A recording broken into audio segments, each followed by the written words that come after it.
We may never understand why certain people are brought into our lives, but there is always a reason why.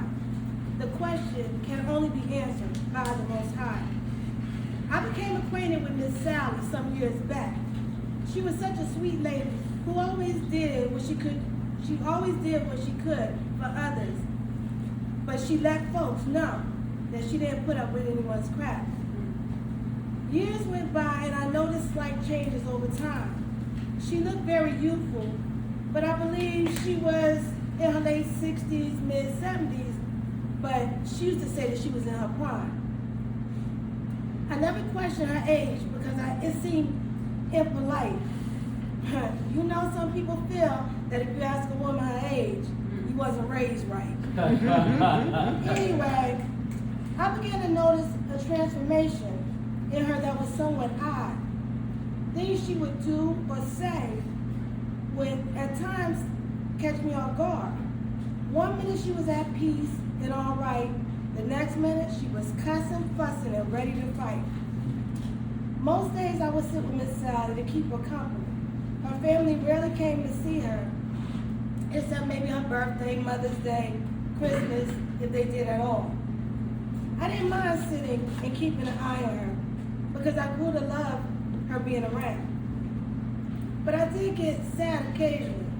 In some instances, I was just another face in the crowd. During a visit, out of the blue, Miss Sally told me that she met someone not too long ago. She said he told her his full name when they first met. But since she could never remember it, she just called him Al. She usually got permission before shortening someone's name, but she got so tired of apologizing for referring to him as someone else. Luckily, Al never got out of sorts or the least bit upset. He will always smile, appearing not at all bothered. Miss Sally thought he was very nice and wished most people would like him. She felt like a different woman around him. It was as if like she would tune out the rest of the world and time would stop. She heard that he visited some of her friends now and then. It was awfully surprising that in such a small town, some heard nothing of him. She felt a little special though, with him being so selective about the company he would keep. But the ones who did know him said that he would sometimes hang around too long or would even come uninvited.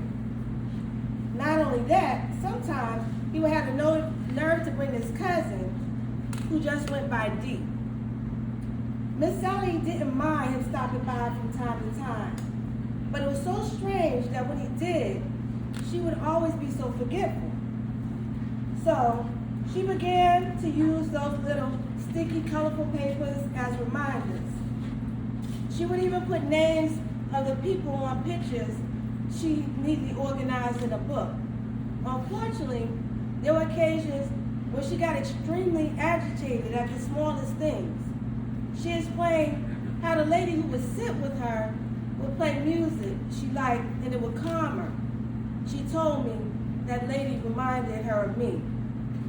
I didn't say a word, I just listened. Yes, music is one of her first loves. She expressed how music was always there for her no matter what her mood was.